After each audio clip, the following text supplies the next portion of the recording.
Surat Adajan riverfront ખાતે આંતરરાષ્ટ્રીય પતંગ મહોત્સવ યોજાયો। દેશ વિદેશના 97 પતંગબાજોએ અવનવા રંગબેરંગી પતંગો ચગાવીને સુરતીઓના દિલ જીતી લીધા।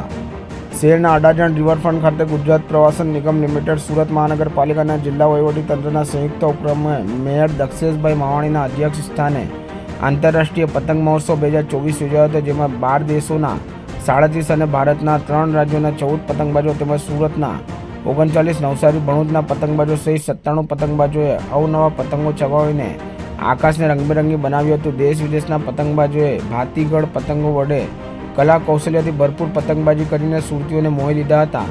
નિપુણ પતંગબાજોએ ટચુકડા, વિરાટકાય અને અવનવા રંગો આકૃતિઓના પતંગો ઉડાડીને પ્રેક્ષક સમુદાયને રોમાંચિત કર્યા હતા। આ પ્રસંગે મેયર દક્ષેશ માવાણી ગુજરાત પતંગ ઉત્સવ ખરા અર્થમાં આંતરરાષ્ટ્રીય ઉત્સવ માનવીને ભારતીય પ્રાચીન સંસ્કૃતિને પતંગ ઉત્સવ દ્વારા જીવંત રાખી છે।